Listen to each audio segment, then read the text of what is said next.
Archaeologists and historians concur. A modern person would never encounter a more startling sensory shock than waking up in a medieval village. Nearly every aspect of your favorite historical films and television series has been mishandled. Medieval peasant life was more than just a challenging existence. Within minutes, even the most seasoned time traveler would be questioning their life decisions due to the full-body assault on their senses. Oh, and please consider liking or subscribing if you find these stories entertaining.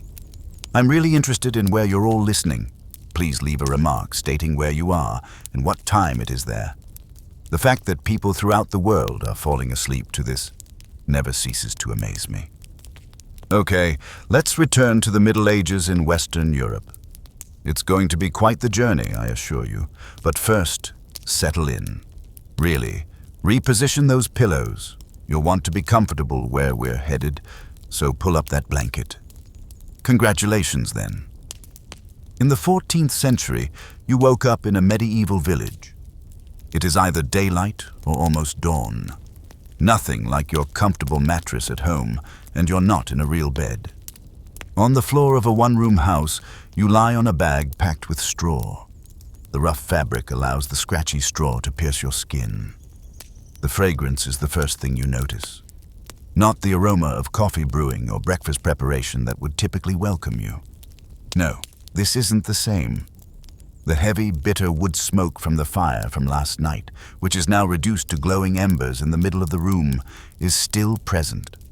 Only a little hole in the thatched roof allows some of the smoke to escape. There is no chimney. The remainder clings to the back of your neck and stings your eyes. The earthy scent of the individuals surrounding you is mixed in with the wood smoke. You're not by yourself. This one room might house a family of 8 or more. Unwashed bodies have an unpleasant note. Bathing was a rare luxury, not because medieval people chose to be filthy. Additionally, there is another odor. Creatures. There are some chickens and possibly a pig in the corner of the room, divided only by a thin wooden wall. You blink in an attempt to adapt to the faint light coming in through the wooden shutters covering the small, unglazed window apertures. Then the noises. Somewhere in the village, a rooster crows, soon followed by others. You can hear sheep being herded to pasture and cattle lowing and bleating outside. The village is already bustling, with voices shouting to one another, the creak of a wooden door, and the distant clang of metal as the blacksmith starts his day. The family is stirring within. With skilled hands, the mother is already up, rekindling the fire by adding tiny sticks to the embers until flames start to lick upward. The father gets up from the hard floor and stretches and yawns next to you, his joints popping. Youngsters of all ages are coughing from the smoke and wiping sleep from their eyes. The father gets up and murmurs, "The day waits for no one." "Get water, John. Assist your mother with the pottage, Mary." Something unexpected dawns on you. You're used to sleeping through the night, but these people didn't. Historians refer to the type of sleep that medieval people engaged in as biphasic. Shortly after sunset, they would retire to bed, sleep for a few hours during what they referred to as first sleep, and then wake up for an hour or two during the night. They may visit neighbors, pray, converse quietly, or even check on their animals during this awake time. After that, they would go back to sleep till the next day. The house itself is straightforward but solid. The walls are constructed using a method known as WL and daub, which involves filling a wooden frame with a lattice of twigs, or WL, and then covering it with a mixture of clay, straw, and mud. The daub. Except for the area directly adjacent to the central hearth, the single room would still be extremely cold in the winter, despite the remarkably good insulation. You see the household's mother pull a big round loaf of dark bread out of a wooden box. You may be used to fluffy white bread, but this isn't it. Known as maslin bread in the Middle Ages, it is produced from a combination of barley and rye and is dense and dark. It wasn't baked by the family. The law mandated that they pay for the pleasure of using the Lord's oven. A saucepan that hangs over the freshly lit fire is being stirred by the oldest daughter. The mainstay of the medieval peasant diet is pottage, a thick stew that resembles porridge. It's prepared using whatever veggies are available, maybe some dry beans or peas, and maybe little bits of meat for taste. With additional ingredients added as needed, the same pot has probably been cooking for days. There's a wooden bucket of ale by the fire. Ale, not water, indeed. Ale was safer to drink because of the brewing process, but water from wells and streams was frequently tainted. It had only 1% to 2% alcohol by volume, but it was calorie-dense and hydrating. Even kids drank it as their main libation. "Time to break our fast," the father declares, cutting the brown bread into pieces and distributing them. Everybody receives a piece of bread and a wooden dish filled with boiling pottage. Only a few wooden spoons and a communal knife are used as utensils. The bread is used to scoop up the pottage, and most people eat with their fingers. The food is straightforward but substantial. It must be. Hours of back-breaking work in the fields await us today. The family eats rapidly and doesn't talk much. Food is not a social event, at least not on a typical day. It is fuel. It's time to leave for the village after the fast meal. The father enters the house through the low doorway, and you follow him. The village is arranged in front of you, with a center green surrounded by a number of comparable WL and daub dwellings. The wide open fields where everyone works are beyond them. Your contemporary senses would not recognize the sounds and scents of the clear early air. Herding livestock to pasture. The blacksmith's hammer clanged. If the village is fortunate enough to have one, it is the Milhays Creek. To wash their clothes, women are congregating near the stream. Men are getting ready for a day in the fields as children are gathering kindling. Unlike a contemporary subdivision, the village is not set up in tidy rows. Although the arrangement of the houses is a little random, it is nonetheless organized. The community's social and spiritual hub may be a tiny wooden church in the middle. Although the Lord was an absentee figure who lived elsewhere and made infrequent visits to many communities, the manor home where the Lord resides may be close by. Your feet dig a little into the muddy ground of what appears to be a roadway as you move. This area has well-worn dirt paths between buildings instead of paved highways. Animal feces, straw, and the occasional bird scratching for food are all over the ground. The walkways will be dusty in the summer, muddy in the spring and autumn, and maybe frozen and dangerous in the winter. The village is waking up all around you. On your way to the fields, you come upon a man with an ox. The giant animal patiently plotted next to him. Before planting, the heavy wooden plow that breaks up the soil will be pulled by the ox. With bundles of clothes to be washed, a group of ladies make their way towards the creek. Even before the workday starts, kids find energy to play by chasing each other. You realize right away that everyone, including little children, has a part to play.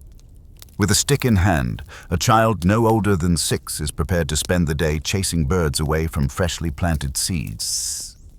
Similar-aged girls learn to spin wool into thread or assist with younger siblings.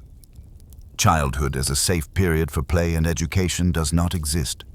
Every person who is able to work must help out in a medieval village.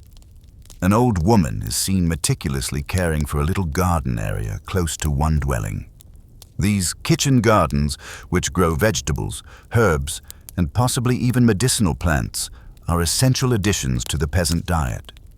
When in season, peas and beans may be grown here, as well as cabbages, onions, garlic, and leeks. As you watch interactions, the village's social structure becomes evident. Peasants were mostly serfs. Not free, but not quite slaves. They were legally obligated to the lord who owned the land on which they toiled. They owed the lord both their labor and a share of their harvest, and they were not allowed to depart without permission. However, some of the peasants were freemen who rented their property and were only required to pay rent rather than work. They were able to move more freely and were more independent. They may be distinguished by their marginally superior attire or by the fact that they gave instructions to others rather than accepting them directly. The workday starts in earnest as the sun rises higher. Men collect implements such as hoses for weeding, iron-tipped wooden plows, scythes for cutting grain, and flails for threshing. After completing household tasks, women get ready to work alongside their husbands in the fields or perform other tasks like spinning, weaving, or caring for animals. You see that everyone is dressed simply and functionally. Men dress in knee-length, loose-fitting tunics that are belted at the waist and worn with loose trousers or long stockings underneath.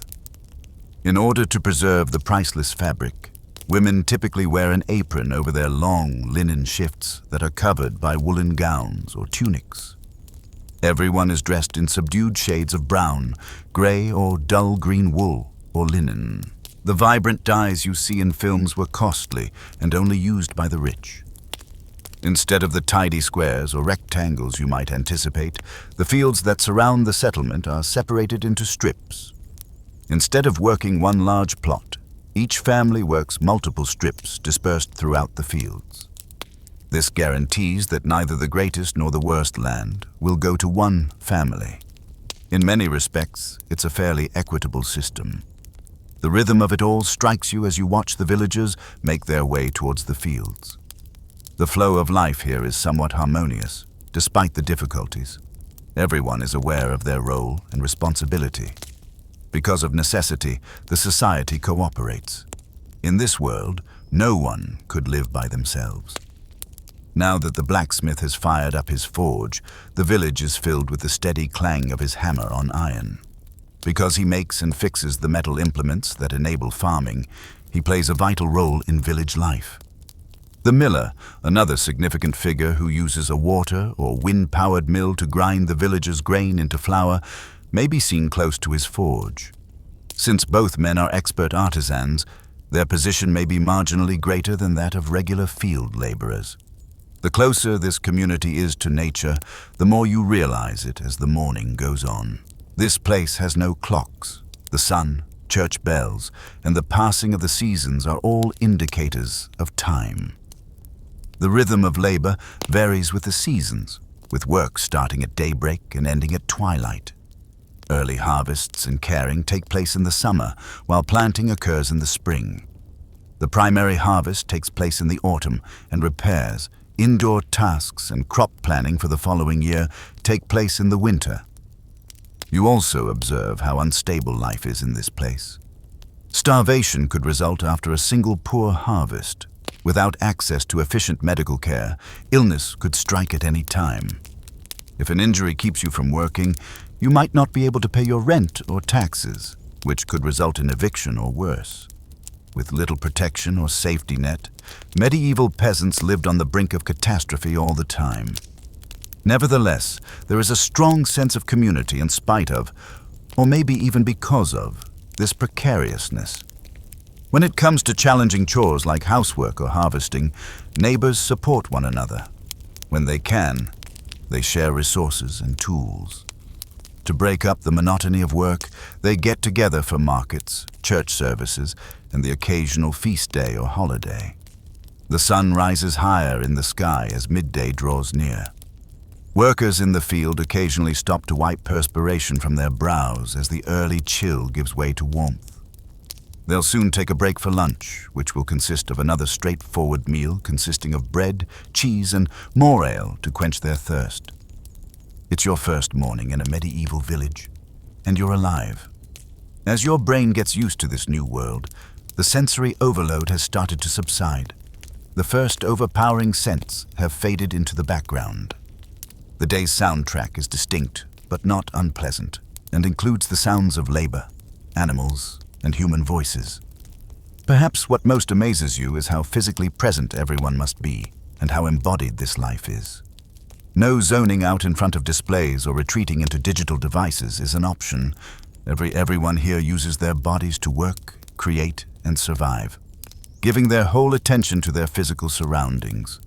In addition to being draining, it connects in a level that is uncommon in contemporary life. You wonder what the afternoon would bring in this weird, difficult world, so different from your own, as you follow the peasants to their lunch break. As you follow the peasants into the wide open fields that round the settlement, The midday sun glares down on your face. The actual business of medieval life takes place here. Farming. No one would be able to eat without these fields and their laborers. Nor the monarch, nor the local lord, not the village priest. What transpires here will determine everything. The field's tidy rows and solitary crops don't resemble those of contemporary farms. Medieval fields consist of small strips that are patched together. They would look like a huge patchwork of various hues and textures from above. There is a reason behind this odd pattern. The fair distribution of both excellent and bad land among all people during the Middle Ages is known as the open field system. Instead of working a single plot, each family works multiple strips dispersed throughout the fields. In this manner, nobody is forced to live in low-lying, flood-prone places or with only inadequate soil. Modernizing needing to go between dispersed strips seems wasteful, but the fairness justifies the inconvenience. The most clever portion, however, would surprise any contemporary farmer. This cropland is entirely vacant on 1/3 of its whole area. The earth is bare, with no crops growing at all.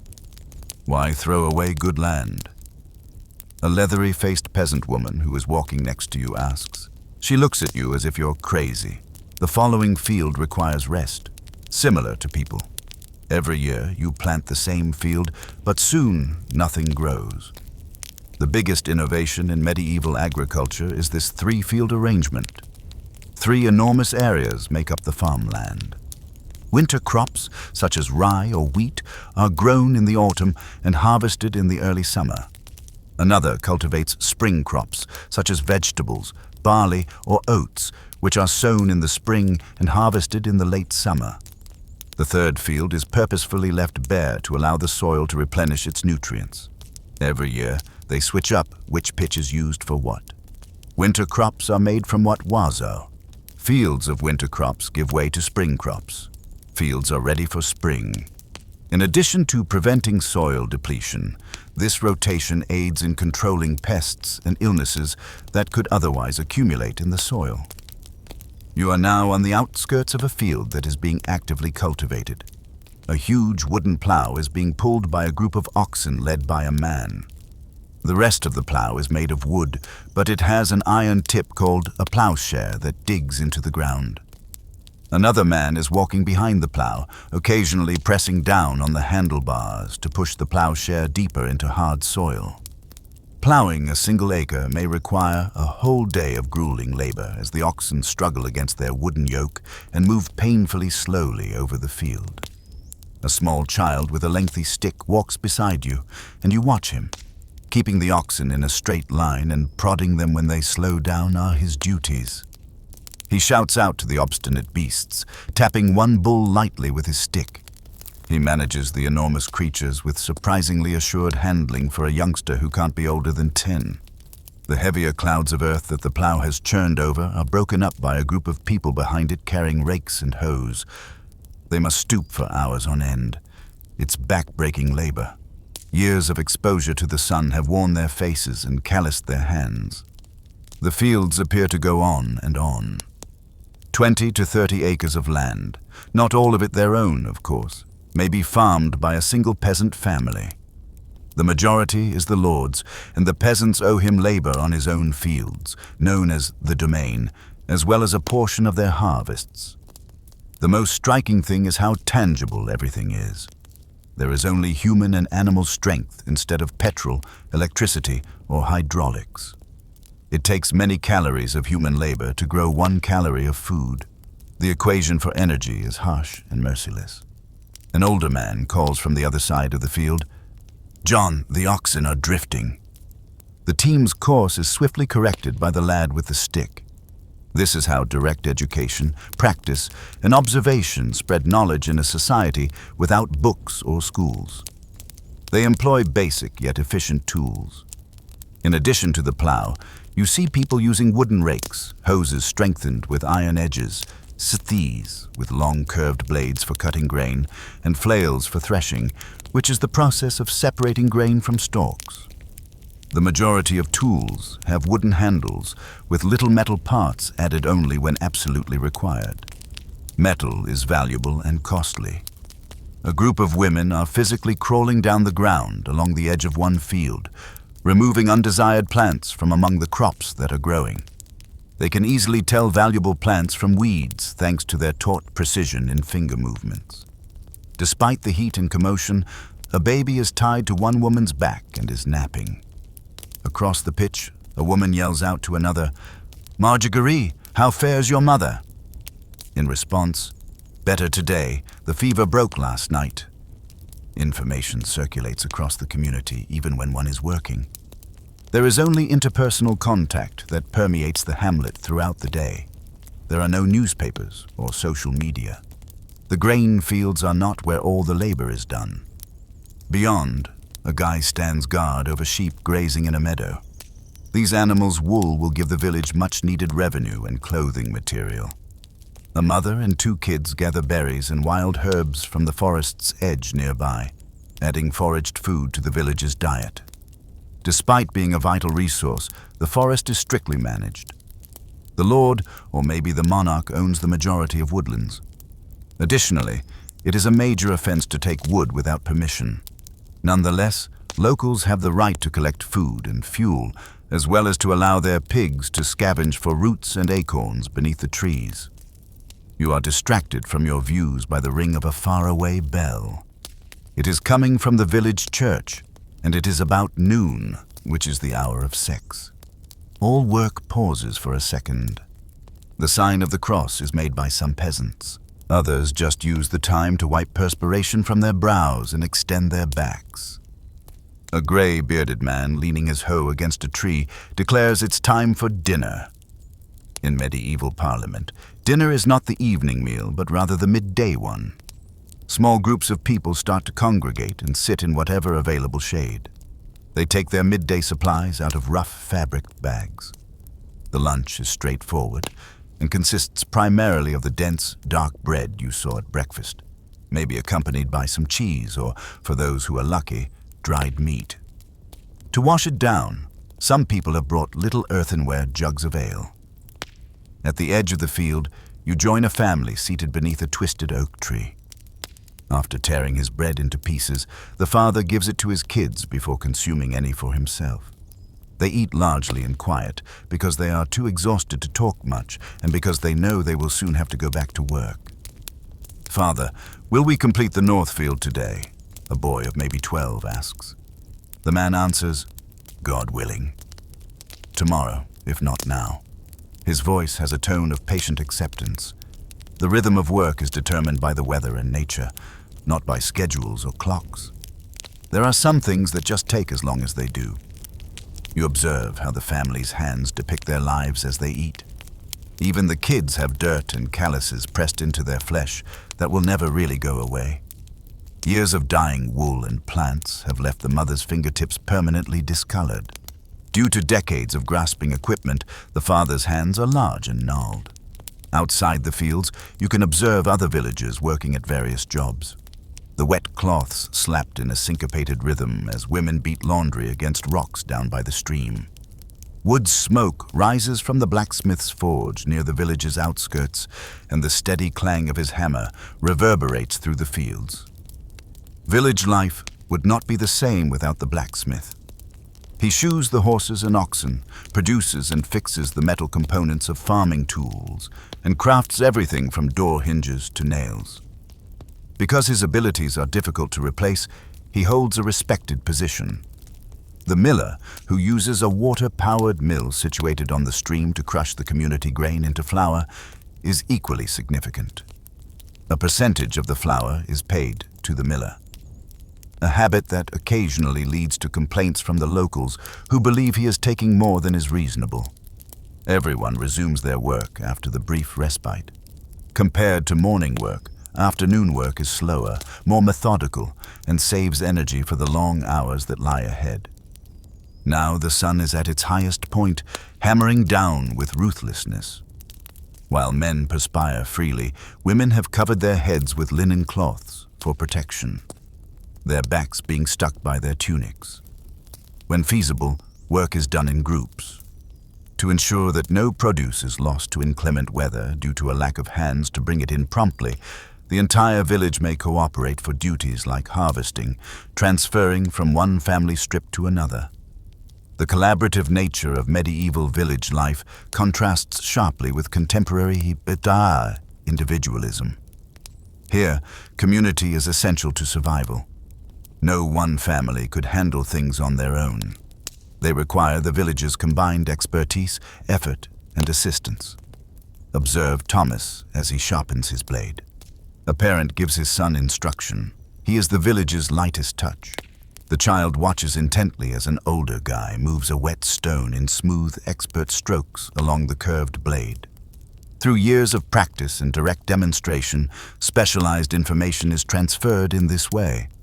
There are no YouTube videos or instruction manuals, only the collective knowledge of generations transmitted orally and via example. The animals put in just as much effort as people do. Oxmen tow carts and plows. Because they are more costly and scarcer than oxen, horses may be utilized for quicker transit or by the Lord for riding purposes rather than agricultural labor.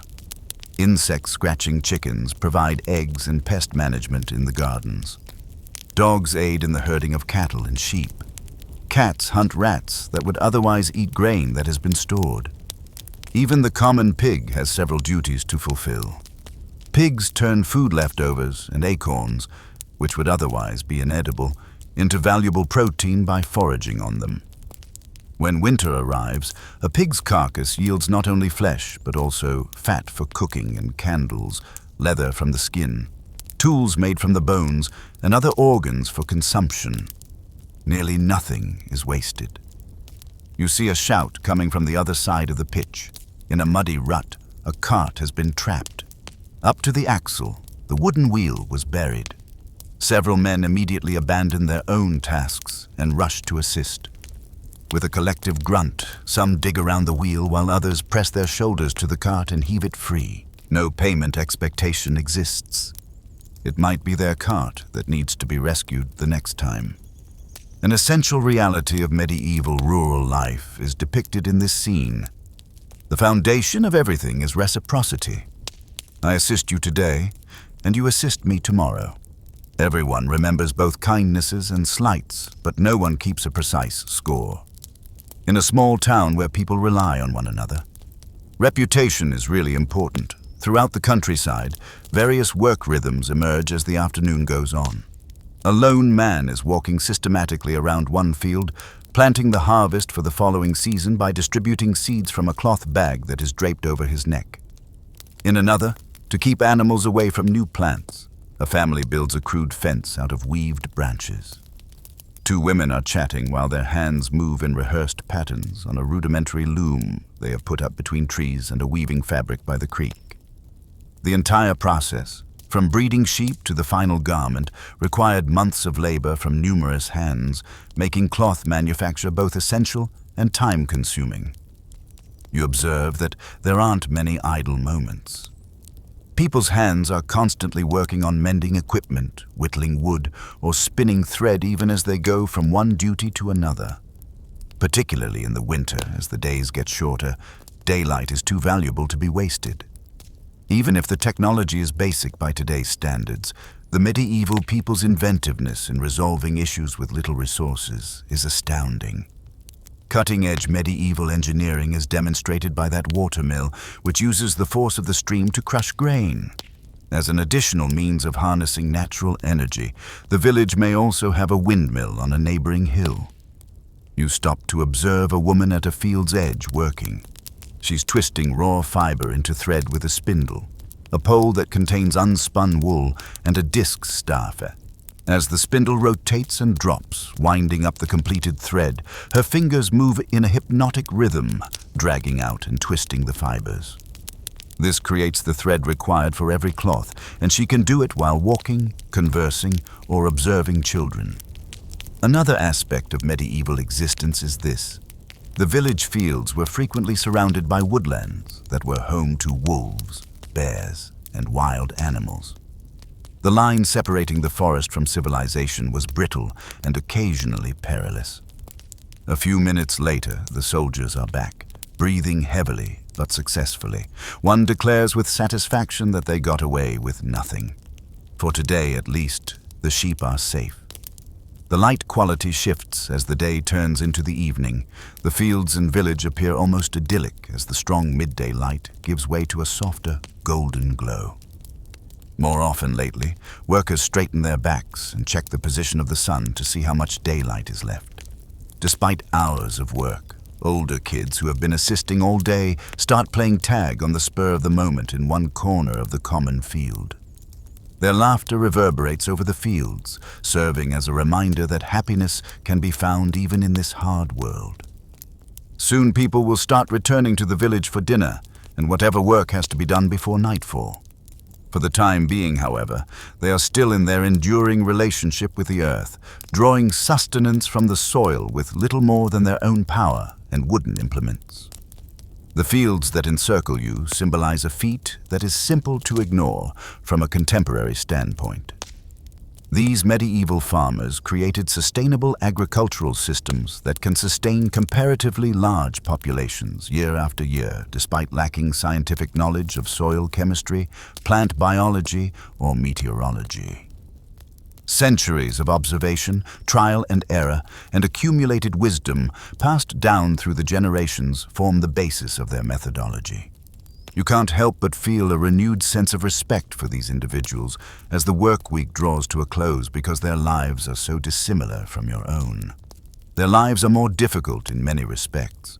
They are physically taxing, devoid of contemporary conveniences, and constantly at the mercy of forces beyond their control. However, there is also a directness to their experience, a bond with community and land that many contemporary people may find admirable. Mid-afterday, the hour of none, is marked by the ringing of the church bell once more. Before dusk sets in, it will soon be time to return to the village to finish off the remaining chores of the day. Long shadows are produced by the afternoon sun as you return to the village. With tools thrown over their shoulders, laborers are starting to return from the fields, moving more slowly than they did in the morning's brisk march. Their movements reflect the effort of the day, the deliberate positioning of feet worn from standing on uneven terrain for hours, the slight stoop of weary backs. You use this opportunity to examine the village in further detail. From a distance, it appears to be a collection of modest structures encircled by a patchwork of animal pens and gardens. A number of hearth fires hover languidly in the calm air, emitting smoke. In contrast to contemporary towns' inflexible grid layout, this community developed naturally over many centuries. The land, water supplies, and the requirements of its inhabitants all influenced its layout. The village becomes more apparent as you approach. The church is at the center of it. Its small tower and stone walls rise above the nearby timber-framed homes. The church's significance in medieval life is demonstrated by the fact that it is perhaps the sole stone structure in the entire village. It's a modest parish church that was constructed over many years by locals, not the opulent cathedral you could see in a city. An elderly man who is walking next to you and notices your eyes remarks, "The church was here before any of us.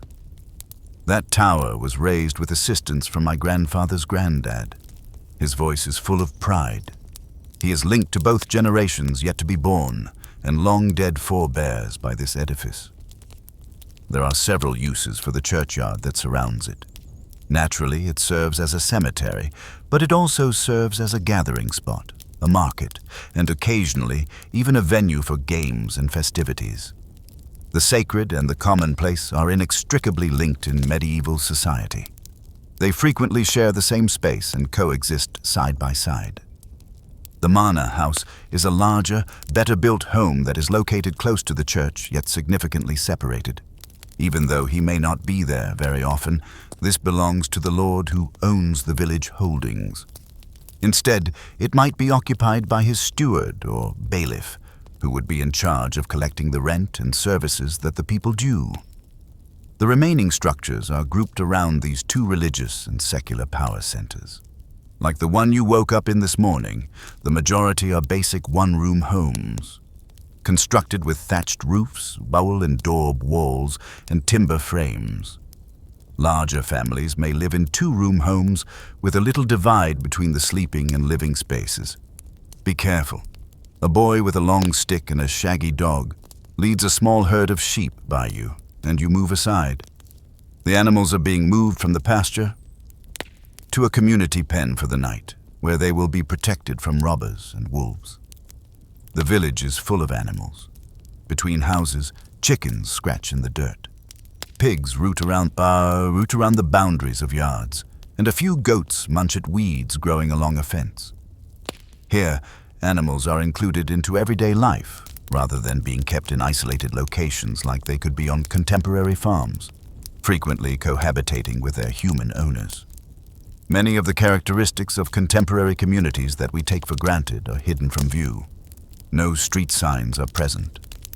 In a community this small, everyone is aware of where everything is. No streetlights are present. Only the rare glimpse of a lantern or candle through shuttered windows breaks the total blackness. The absence of a sewage system is the most notable feature. At best, waste disposal is haphazard, which adds to the distinctive scent of village life. Your feet dig a little into the muddy ground as you follow the way towards the village center. Straw, chicken feathers, and other less noticeable waste are scattered throughout the uneven ground, which has been rutted by cartwheels and animal feet. Every stride would raise dust in dry weather. Mud can get ankle-deep during rainy weather. Your attention is drawn to a little building that is slightly different from the rest by the sound of repetitive pounding. The strong man who works in the blacksmith's forge is shaping a flaming piece of iron into what appears to be a hinge by striking it on an anvil. Even from a distance of several yards, the heat from the forge is terrific, and sparks fly with every hit. The blacksmith stops and uses his forearm to wipe perspiration from his brow. Soot has blackened his face and arms, and tiny burn scars, emblems of his perilous profession, adorn his bare skin. He acknowledges your presence with a nod, but he doesn't pause for very long. Working with metal requires heat. The forge is a stone hearth that uses bellows to push air through the fire and raise the temperature to a point where iron becomes pliable. Hammers of all sizes, files, chisels, punches, and tongs for working with molten metal are among the tools that hang from the walls. Many of them were probably produced by the blacksmith himself, and each one is the result of hours of expert labor. Because of his abilities, this individual is vital to village life. He fashions horseshoes, makes and fixes the metal components of farming implements, crafts building hinges and nails, and makes a myriad of other things that keep the hamlet running. He has status because of his position. He probably eats better than most people, and instead of renting his workshop from the lord, he may even own it. The mill, another important structure, is located close to the forge. The little creek that flows next to the village provides the energy for this one. In the current, its big wooden wheel rotates gently. Grain is ground into flour within by enormous stone wheels. The staff of medieval European life. The miller has a position of both importance and some distrust, just like the blacksmith. Although everyone needs their grain ground, the miller keeps a piece of the money and is constantly criticized for taking more than his share. The air here smells of grain and the faintly sweet smell of meal flour, and everything inside and around the mill is covered in fine flour dust. You can see other significant components of the village's infrastructure beyond these specialized structures. In the middle of what appears to be a village square is a well, which provides essential water for cooking and drinking. Here, women congregate with wooden buckets to share gossip and news in addition to gathering water. As important as the water itself is this unofficial information network. There is a communal oven, a sturdy building with a sizable brick or stone baking chamber, close to the village's boundary. Because ovens were costly to construct and needed a lot of fuel to heat, few families had them in their homes. Rather, the villagers paid the baker a nominal charge or a share of the bread's final product by bringing their bread dough to this communal oven. A strong woman opens the oven door with a long wooden paddle and yells out, "Hot bread coming out!" The aroma of freshly baked bread briefly drowns out the typical hamlet odors. To receive their loaves, which are meticulously marked to identify each family's bread, people congregate with cloths. There are further public areas throughout the village. There may be workshops for specialized crafts like weaving or ceramics, a dairy where milk is turned into cheese and butter, and a brew house where ale is brewed.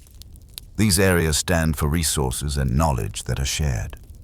Medieval people also made the most of their meager resources. You see a bunch of kids playing in the ground next to one house as you keep walking. They are absorbed in an imagined world they have created for themselves and have made primitive dolls out of wood and bits of cloth. They have fewer toys than children today, and the ones they do have are either simple objects that have been reused for play or homemade. You're struck by how little adult supervision these kids receive. With the exception of the tasks and labor that were required of them, children in medieval villages had considerable freedom to roam and play once they were past infancy. They would already be making a substantial contribution to home chores by the time they were 7 or 8 years old. And they would work nearly like grown-ups by the time they were 12 or 13. For the majority of these kids, there is no such thing as education. The parish priest may teach certain people simple Latin prayers, but few peasants need or have the ability to read and write. Education, on the other hand, is useful. Fathers teach their sons how to farm, how to care for animals, and maybe even a craft. Mothers teach girls how to take care of the home, preserve food, make textiles, and raise children. Thomas, Master. Thomas, Master. A youngster approaches an elderly guy who is strolling past. "Will you look at our cow?" my father says. She appears to be in agony and is not eating. The man gives a solemn nod. "I'll pursue Vespers." This is the animal doctor in the village. Not a veterinarian by training, but someone with centuries of experience and wisdom. He might treat sick livestock with practical methods, herbal treatments, and maybe a little prayer. The same knowledge applies to human illnesses, usually in the hands of sage women who work as healers and midwives. Medieval medicine combines religious belief, herbal knowledge, and practical observation. In addition to praying to a saint connected to that specific ailment, illness may be treated with a combination of medicinal plants. At best, it is difficult to distinguish between spiritual practice, folk wisdom, and medicine. In relation to spiritual affairs, the villagers are summoned to evening prayers when the church bell tolls. Many others stop what they're doing and make the sign of the cross, while others continue to complete their necessary tasks, possibly while muttering prayers. Others will attend the service. In addition to controlling the physical environment, the church also controls the cycles of the seasons. The hours of prayer throughout the day are indicated by its bells. Matins at morning, lauds at sunrise, compline before bed, prime to a sext at noon, none in the middle of the afternoon, and vespers at dusk. Even if the majority of villagers will not attend all of these services, the bells nevertheless organize their day. Feast days and holy days, which offer much-needed respites from work and chances for communal celebration, are another way the church calendar arranges the year. A rhythm of work and relaxation, fasting and feasting is established throughout the seasons by Easter, Christmas, and the dozens of saints' days. Rather than slowing down, the village's activities picks up speed as dusk draws near. For duties that cannot be completed in the heat of the day or while working in the fields, this is an essential time. Alongside their dwellings, women cultivate vegetable gardens. Men work on projects like building a new table or fixing a door, or they fix tools. Older kids bring in firewood for cooking that night or gather eggs from chickens that are laying. The village feels different now than it did at the break of day. Everyone's movements still have a purpose, but there is also more interaction and downtime in between jobs. Between homes, people pause to talk, exchange news, or compare notes from the previous day's work. A woman is sitting outside the entrance of a house you pass, using a drop spindle to turn wool into thread. When she extracts fibers from the mass of wool held on a staff known as a disc staff, the basic instrument, basically a weighted stick, turns quickly. Despite the primitive tools, her fingers move with experienced care, producing thread of incredible evenness. The twilight light is still sufficient for this intricate work, and another woman nearby operates a vertical loom that is leaning against her home's exterior wall. As she moves the shuttle through, the threads snap and click, slowly forming a fabric that will eventually be used to make blankets, clothes, and other essentials. One of the most time-consuming parts of medieval living was making textiles. Shearing, washing, carding, spinning, weaving, cutting, and stitching took numerous hours of labor from sheep rearing to the final garment. Primarily carried out by women in addition to their other obligations. Families start preparing the evening meal, and the aroma of cooking fills the air. Although it is still basic by today's standards, this is usually the main meal of the day. More pottage, that ubiquitous stew, will serve as the foundation, possibly enhanced with whatever veggies are in season, and, if the family is lucky, a little meat or fat for taste. Observing your delight in the cooking, an elderly woman seated on a stool outside her door remarks, "The lords eat better than we do." White bread, roasted meats, wines and spices from far-off places. However, our cuisine is sufficiently filling. Regarding the dietary disparities by class, she is correct. The food of the nobility and rich merchants differs greatly from that of the peasantry. More imported indulgences like sugar and exotic spices, more meat and more diversity. They even have different bread. Instead of the coarse, black bread of the masses, fine white loaves are fashioned from sifted wheat flour. Cows come from pasture as dusk draws near, letting out a gentle low as they are led to their nighttime cages. During the colder months, when their body heat helps warm the lone room, some may be brought inside the homes themselves. Predators and criminals must also be kept away from the priceless creatures. When a peasant family loses their cow, they lose a vital source of food and revenue. Chickens find perches on trees, fences, or basic coos to spend the night in their roost. Pigs live in rudimentary shelters or muddy wallows. As they sleep, dogs, both companions and working dogs, curl up next to entrances or fire pits, being vigilant against odd noises or movements. In a world without consistent artificial light, the hamlet gets ready for nightfall, a time of vulnerability. Closed shutters cover window apertures. Doors are barred with plain wooden bars across the inside rather than locks, which are costly and uncommon.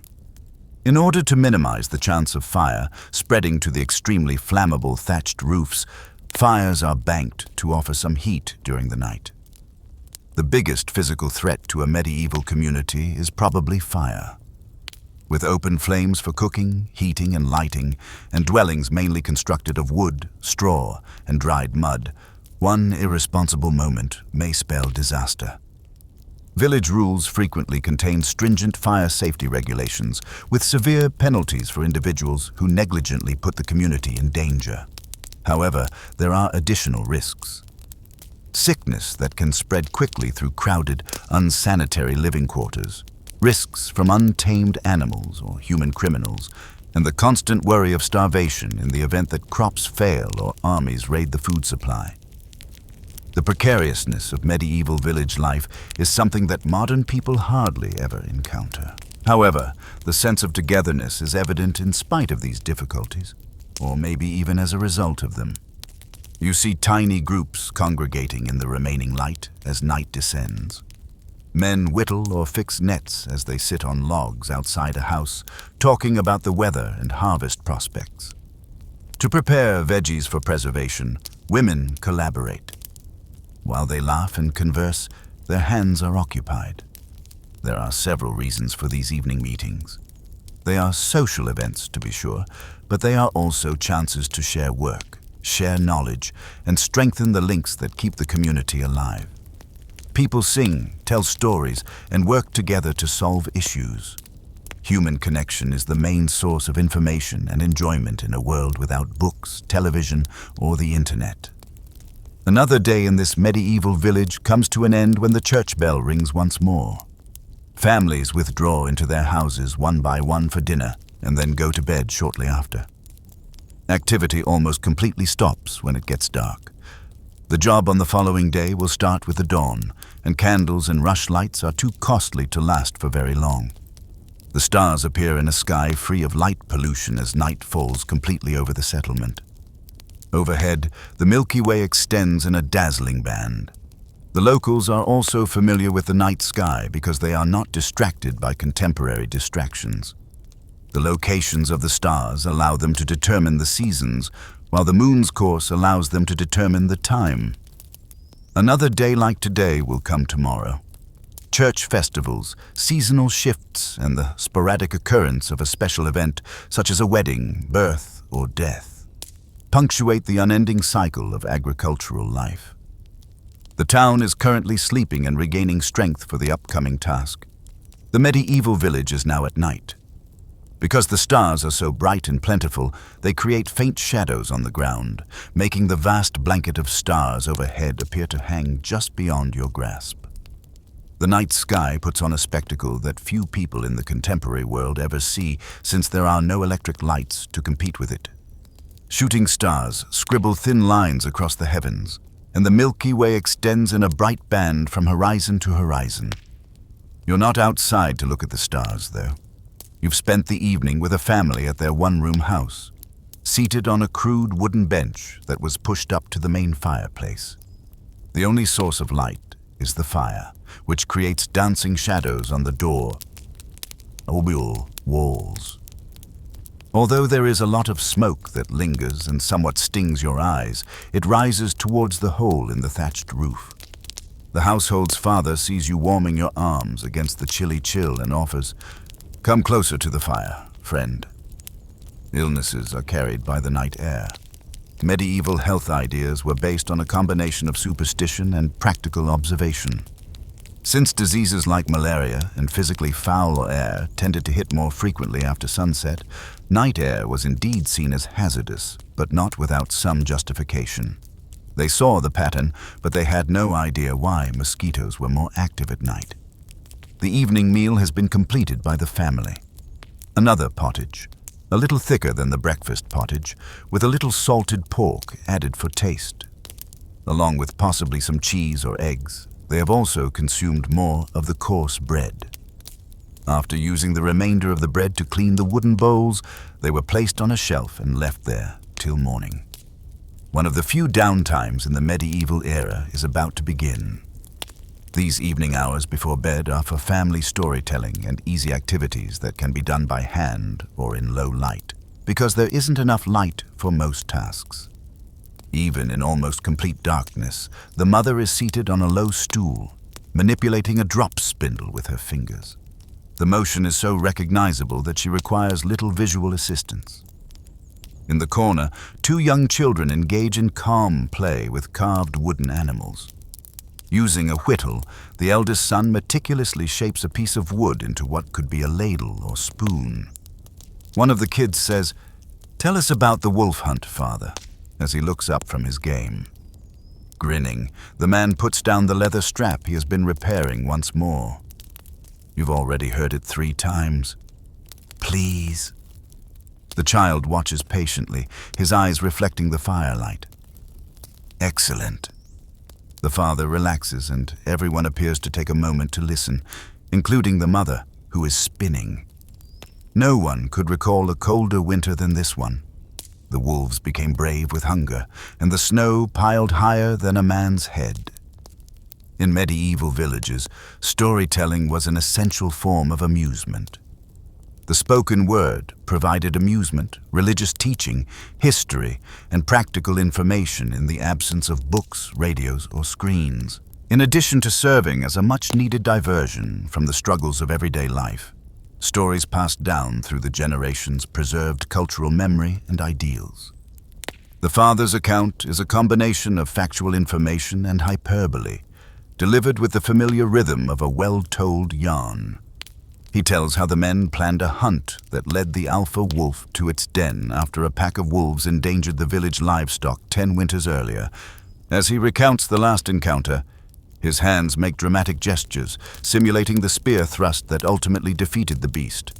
And its pelt still keeps our feet warm in winter, he concludes, pointing to a worn wolf skin used as a rug near the bedding area. The children sigh with satisfaction, having gotten exactly what they wanted from a tale they already know by heart. Medieval entertainment wasn't about novelty. Familiar stories repeated with slight variations provided comfort and reinforced shared values and identity. "Or sing for us," Mother asks the daughter. And without much coaxing, the woman begins a simple melody, her voice clear but quiet. The song tells of springtime and young love, of flowers blooming and birds returning from their winter journey. It's a song of hope during the darker seasons, a reminder that winter always gives way to spring. Such music was another vital form of entertainment. Songs accompanied work in the fields, religious celebrations, and quiet family evenings like this one. They preserved history, told stories, shared wisdom, and simply brought beauty into lives often marked by hardship. Most were passed down orally, with regional variations developing over time. As the mother sings, the father takes up a simple wooden pipe, a recorder-like instrument with finger holes that can produce a range of notes. He plays a gentle harmony to her melody, the music filling the small space with warmth that seems to push back against the night's chill. Not every family had musical instruments, but many created simple ones. Pipes carved from elder branches, drums made from stretched animal skins, stringed instruments fashioned from gourds or wood. Music making wasn't reserved for specialists. It belonged to everyone as both personal expression and community building. When the song ends, the family sits in comfortable silence for a moment. Then the father yawns and stretches. "Time for prayers before sleep," he says, and everyone kneels facing the small wooden cross fixed to the eastern wall. The family recites the Lord's Prayer in Latin, the words memorized through repetition rather than reading. Few peasants could read Latin or understand it fully, but the familiar rhythms of these prayers connected them to their faith and to Christians throughout Europe who spoke the same words each night. After prayers, preparations for sleep begin. The fire is banked, carefully covered with ashes to keep the coals alive until morning without risking a house fire. Water is brought in from the rain barrel outside and covered to keep dust and insects out. The doors barred with a wooden plank that fits into brackets on either side. The family doesn't undress fully for bed as modern people would. They might remove outer layers or belts, but most sleep in the same linen undergarments they've worn all day. Changing clothes daily wasn't practical when most people owned only one or two complete outfits. The sleeping arrangements are communal by necessity.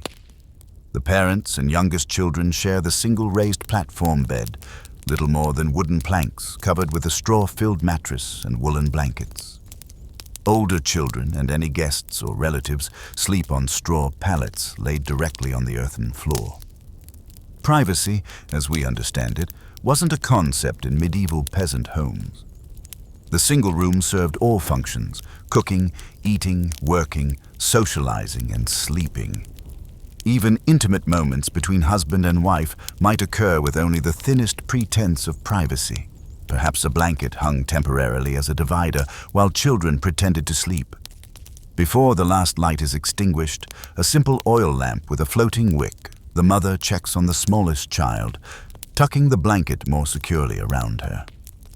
The gesture of maternal care transcends time, identical to what a mother might do today, a reminder of how much remains constant in human experience, despite vast differences in material circumstances. "Sleep well," murmurs the father as the lamp is pinched out. Dawn comes early. Darkness envelops the house completely.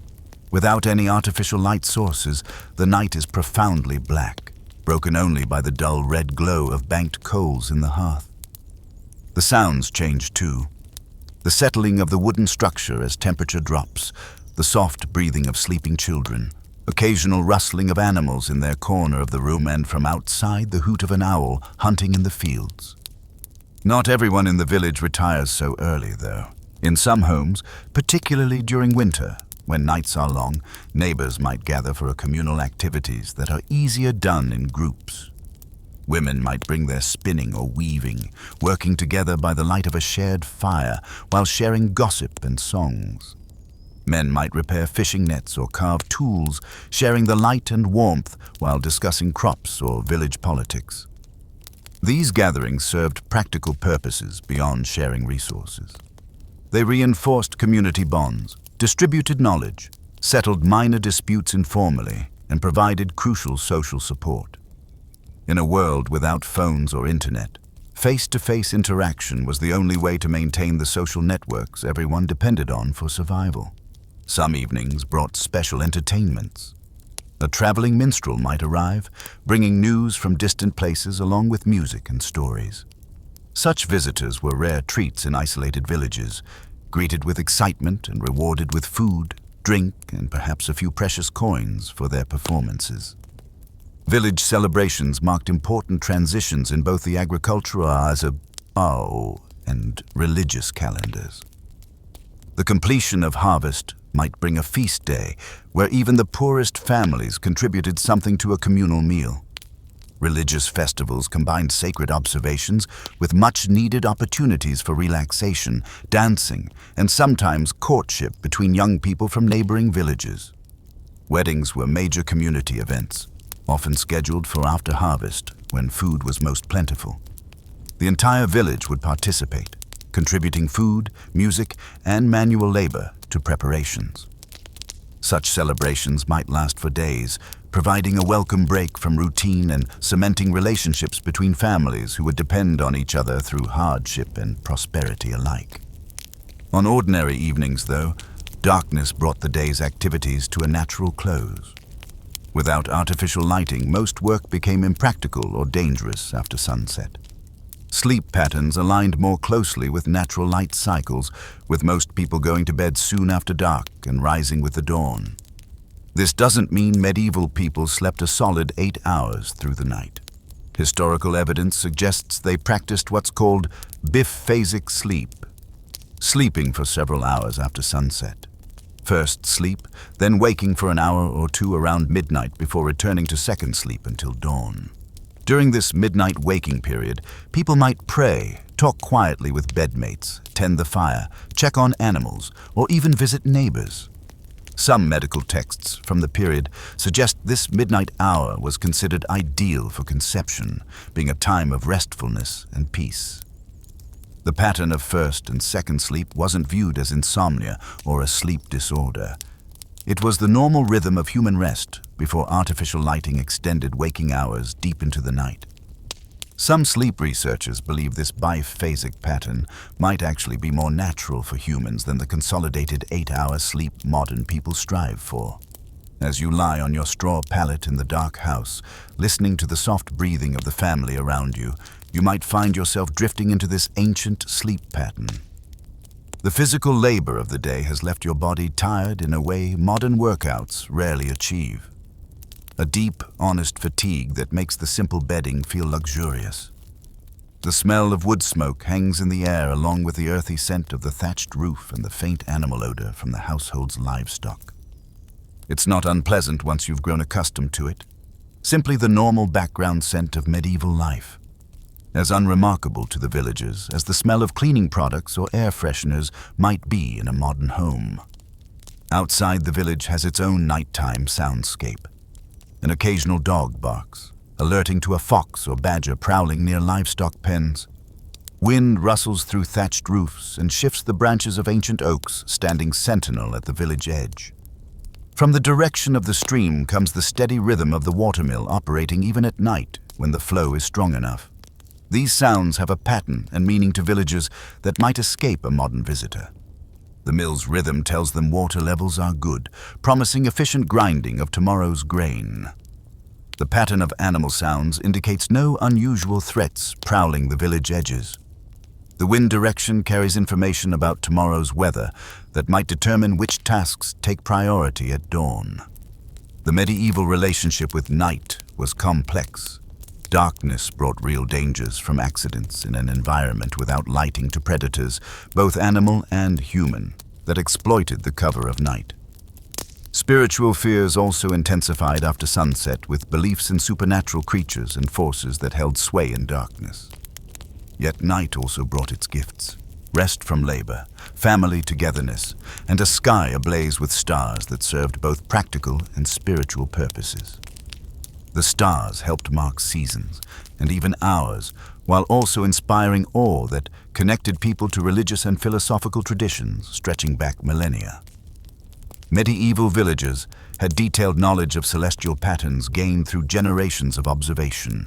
They knew which stars heralded planting time, which constellations warned of coming winter, and how to use the night sky as a natural calendar and clock. This knowledge wasn't written in books, but passed through direct instruction and experience.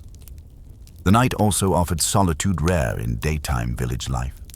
A person stepping outside briefly might experience one of the few truly private moments available.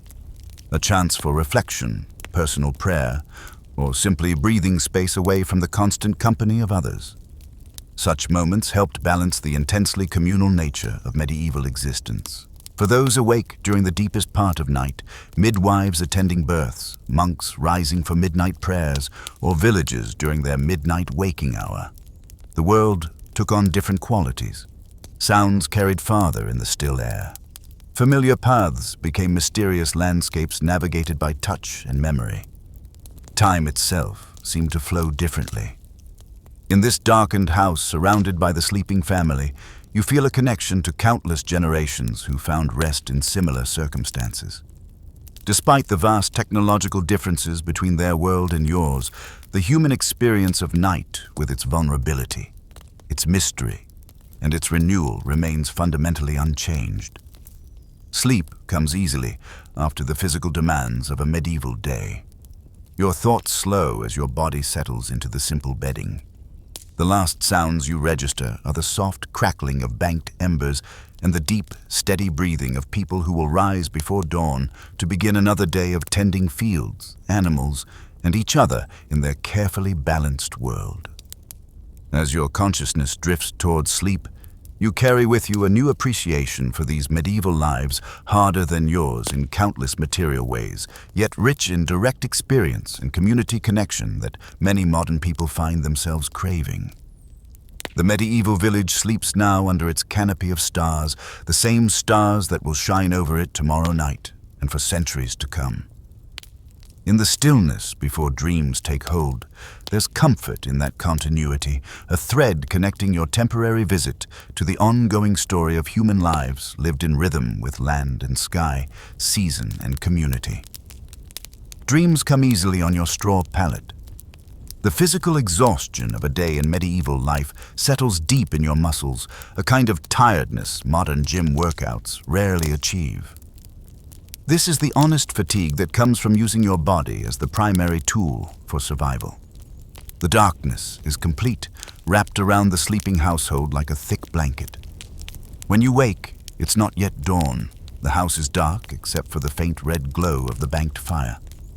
Someone has risen in the night to add a small log, keeping the precious embers alive until morning. You hear soft breathing from the sleeping family around you. This midnight waking would be perfectly normal to medieval people. The father of the household sits up on his straw mattress. He doesn't seem surprised to see you awake, too. "The midnight hour," he whispers, careful not to disturb the others. A good time for thinking. Medieval people called this period between their first and second sleep the watch. It was a treasured time for prayer, quiet conversation, or simple reflection. In winter, when darkness stretched for 14 hours or more, this midnight waking provided a natural break in the long night. "I think about the seasons ahead," the man says, poking gently at the fire. "Spring planting isn't far now. The church bells will ring for Candlemas soon, halfway between winter solstice and spring equinox." His words reveal how medieval people marked time, not by abstract months on a calendar, but by the natural cycle of seasons punctuated by church festivals.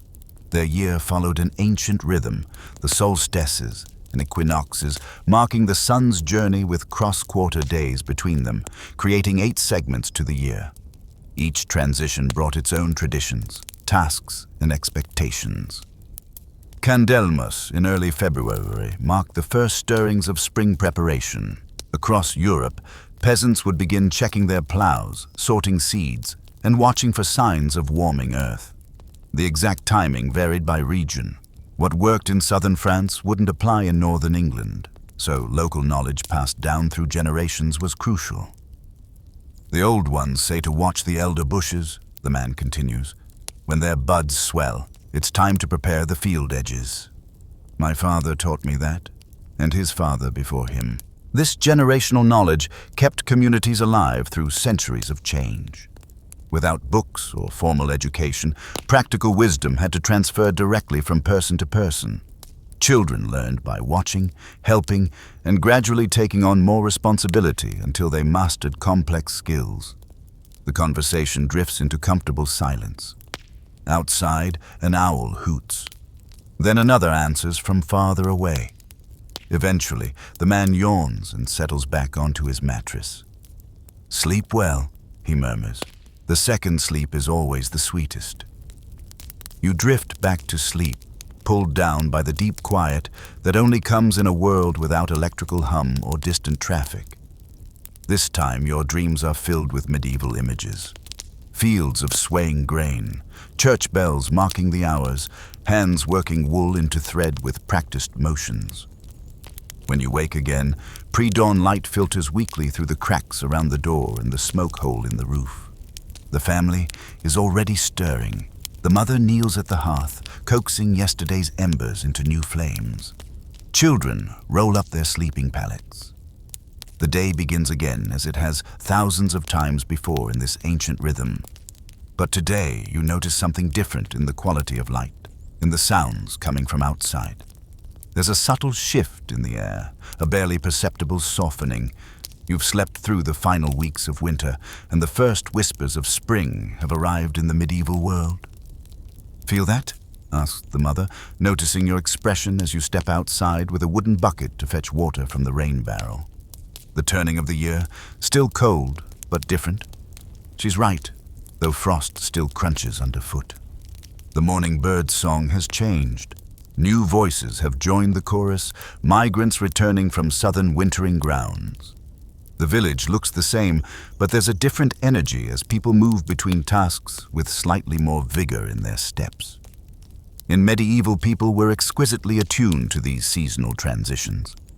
Their survival depended on reading subtle signs in nature and responding appropriately. Plant too early, and frost kills the seedlings. Delay too long, and the growing season becomes too short for crops to mature. Each decision carries weight when your food supply for the year depends on it. At the edge of the village, men are examining their plows, checking wooden beams for cracks and iron shares for wear. They discuss repairs needed before the earth is soft enough to break. Women sort through stored seeds, testing for viability by nibbling on grains to check if they're still firm and alive inside. The rhythms of agricultural life governed everything in the medieval village. Each season brought its distinct labors, pleasures, and challenges. Spring meant plowing and planting. Summer brought weeding and early harvests. Autumn was the main harvest time, and winter focused on processing crops, repairing tools, and indoor work like spinning and weaving. These seasonal patterns created a life that flowed in cycles rather than the linear progression modern people often experience. The medieval peasant didn't think about advancing in life the way we might. Success meant maintaining balance, having enough food to last until next harvest, keeping healthy livestock, raising children who would continue working the land. "Come see," calls a child, tugging at your sleeve. She shows you where small green shoots have poked through the ground to a sunny place next to a cottage wall. When the child is excited about the first spring onions, it makes perfect sense since the mother says, "We can add them to our pottage tonight." The first fresh greens of spring were valuable after months of food storage and a lack of options. They marked the end of the hungry gap, that perilous time when last year's supplies ran out before fresh crops were ready and supplied essential nutrients that winter diets lacked. You can see the village getting ready for the seasonal change everywhere. Animal pens are cleaned out by men who then deposit the valuable manure on fields to improve the soil. In order to deter moths and revitalize fibers, women hang woolen items in the spring sunshine and air out winter outerwear and bedding. Younger kids gather kindling from the edge of the forest, while older kids clear drainage ditches to deal with the spring rains. The village collaborates with little dialogue. Everyone is aware of their part in this age-old survival dance. You're struck by how well integrated everything is. Nothing exists in a vacuum. Manure from the livestock is used to cultivate grain for both humans and other animals. Potch fertilizer is made from wood ash from fire. The farming system even recycles human feces. This circular economy was motivated by necessity and practicality rather than environmental idealism. Everything had value in a world where nothing was readily bought or replaced. Due to their extreme necessity, medieval villagers were experts in recycling, repairing, and reusing. You end yourself assisting a group of women in creating vegetable beds close to their cottages before midday. These kitchen gardens provided vegetables, herbs, and medicinal plants to complement the primary field crops. As the women work, their hands moving with trained efficiency, they converse. An older woman breaks up soil clouds with a wooden implement and says, "My grandmother swore by planting by the moon. When the moon waxes, plant leafy vegetation. When it waxes, plant root vegetables." The others give a nod of approval. Medieval agriculture combined spiritual ideas, folklore, and practical observation. The moon's phases, the locations of the stars, and the religious calendar all affected the timing of specific duties. Several of these customs have useful roots. Others were merely methods of keeping cultural identity and scheduling time. You become aware of how physically linked these people are to their food source as you dig with them. Their hands have touched every calorie that enters their bodies several times. Harvesting, processing, cooking, sowing, and tending. People in the current world hardly ever feel the connection that comes with food. "We'll bless the plows this Sunday," the priest says, referring to a younger woman. If the weather holds, the guys can then start turning the earth. Christianity was also incorporated into agricultural life during the Middle Ages through the blessing of implements and seeds. Daily employment and religious observances were intertwined. They organized and sanctified it. Prayer was the first step in planting. Thanksgiving marked the conclusion of harvests. Furthermore, it was believed that the natural cycles reflected the order of God. As the afternoon turns into dusk, you make your way to the outside of the village, where a group of guys are engaged in a group project. The basic wooden bridge that spans the creek is being repaired, with worn planks being replaced and supports that have been weakened by winter floods reinforced. All physically capable communities were expected to participate in initiatives that benefited the community as a whole, and this type of commons maintenance took place on a regular basis. Collective maintenance was needed for the community well: roads, bridges, and defense infrastructure. Everyone paid a labor tax to be a member of the community. An older man positions a wooden beam and says, "Hold this steady." Feeling the hard wood beneath your hands, you step in to assist. Despite the chilly air, the guys are perspiring from their exertions, and the wood retains the winter chill. They all understand their roles and operate quietly, efficiently, without frequent guidance. Even though what they're creating isn't particularly attractive by today's standards, just useful logs and planks joined by basic carpentry and wooden pegs. It will definitely fulfill its role for many years before the next round of repairs is necessary. Medieval infrastructure was designed to be maintained with few resources, not to last. The church bell rings out, inviting people to Vespers, the sunset prayer session, as the light starts to fade towards nightfall.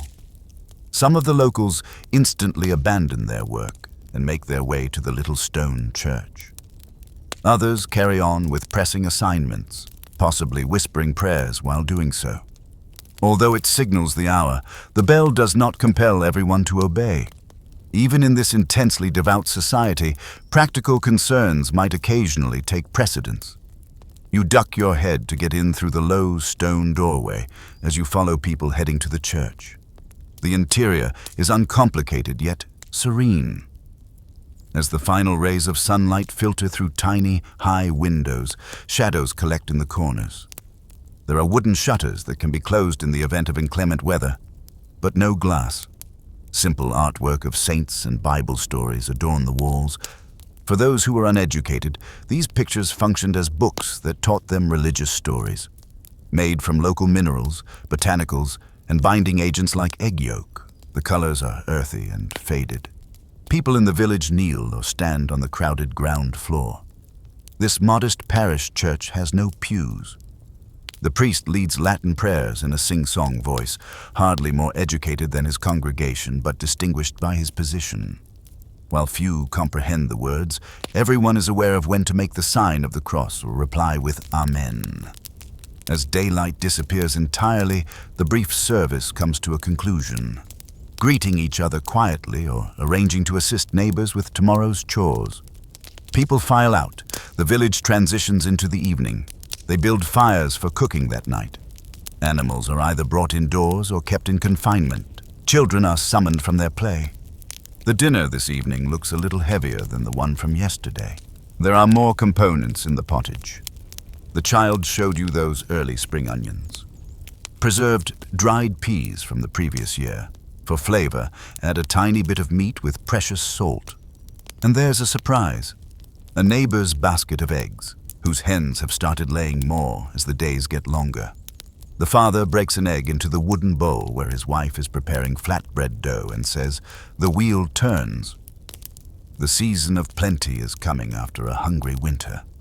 The medieval worldview is encapsulated in his straightforward remark. Instead of being a line, life is a wheel that rotates through recurring seasons. This circular awareness was consoling.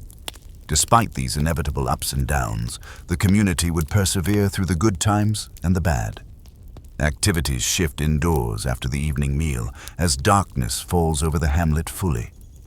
The family works on small projects by the firelight, fixing a damaged tool, mending clothes, and carving a wooden spoon. Their hands remain occupied as they converse, interspersed with yawns as the weariness of the day becomes apparent. The father shares a tale of how the community was established several centuries ago. After generations of oral retelling, it is impossible to distinguish reality from embellishment, making it a combination of history and legend. However, the narrative accomplishes its goal by tying this family to their ancestors and strengthening their feeling of place in this particular location. Medieval identity was grounded by this kinship and location ties in ways that contemporary people could find admirable. The majority of villagers spent their whole lives within a few miles of where they were born. In their little area, they were intimately familiar with every tree, land slope, and seasonal shift. In the churchyard, their ancestors were interred. The same fields would be tended by their descendants. Resilience was produced by the deep roots. Less stable communities would be destroyed by the war, plague, starvation, and political unrest that medieval villages had to undergo. They couldn't imagine being anywhere else, so when calamity struck, they rebuilt. Their place and their connection to the earth were integral parts of who they were. Conversation slows as the evening wears on. In order to preserve the embers for the next morning, the mother gently banks the fire for the night. The family kneels for evening prayers, which are brief expressions of thanks for the day's nutrition and for keeping them safe during the night. After that, they get comfortable on their sleeping pallets, which are set up just how they were the night before.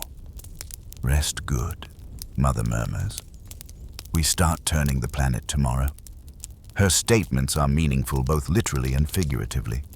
Soil is physically turned to make room for fresh growth. However, the turning she refers to is also the seasonal wheel's larger turning. The community as a whole transitioning from the internal emphasis of winter to the outward growth of spring. Lying on your plain bed, you consider what you have seen in this medieval village. There is no denying the difficulties. Physical work that would wear out contemporary bodies, restricted food options, susceptibility to illness and the elements, and a lack of privacy or individual freedom. However, this life also has a coherence that is becoming more and more uncommon in the present era. These villagers feel a close bond with their food, their surroundings, and their community. Because they can see and touch every part of the systems that sustain them, they comprehend them. Their efforts yield observable outcomes right away. Every day, their mutual reliance and shared labor strengthen their social ties. Something that is becoming more and more elusive in contemporary life was provided by the medieval worldview. Incorporation. Secular and sacred were components of a one life, not distinct domains.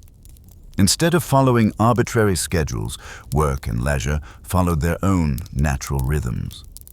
Production and consuming frequently took place in the same location and by the same people. Of course, it would be a mistake to romanticize medieval village life. Real pain resulted from the precariousness, lack of access to health care, restricted possibilities, and limited personal freedom. Few people in the present era would voluntarily exchange their lives for the material possessions of a farmer from the 14th century. However, you wonder if there could be wisdom to recover from this ancient way of life as you drift to sleep on your straw pallet, warmed by the banked fire and the breathing of your family. Perhaps the medieval village can teach us about resource sustainability, communal resilience, and living in harmony with the cycles of nature. Outside, the owl calls, a low, eerie sound that seems to reverberate for decades. The sleeping settlement is encircled by the medieval darkness, the same darkness that many generations before and after have endured. The line between the past and present feels as thin as paper in this timeless period between awareness and dreaming. Your breathing slows to the beat of the household slumber. The straw beneath you no longer feels weird. Instead, its straightforward operation is reassuring. The memory of honest effort done with others causes your muscles to relax. Instead of being an annoyance, the familiar warmth of the banked fire's smoky fragrance takes over. Sleep comes as a natural continuation of the day's cycle rather than as a means of escape. The huge wheel that controls all life in this medieval world is turning once more. Your thoughts become more leisurely and hazy, vacillating between observations and introspection with little sense of purpose or urgency. You carry with you images from these last moments of awareness that will endure beyond this temporal voyage. Working hands on land that has fed generations. Observant imitation teaches children archaic abilities. A community that transitions between seasons with the grace that comes from a strong sense of tradition and purpose. As it has for hundreds of years and will for hundreds more, the medieval settlement is sleeping now. Those who seek it out can still learn its teachings about the strength of communal interdependence, the wisdom of limitations, and harmony with natural cycles. Knowing that these patterns persist in our collective memory, ready to be recalled when necessary, provides solace as you finally give in to sleep. The everlasting current that flows between the past and present, between awake and sleeping, between what was and what might be again, then carries you into dreams. After that, close your eyes and get to bed.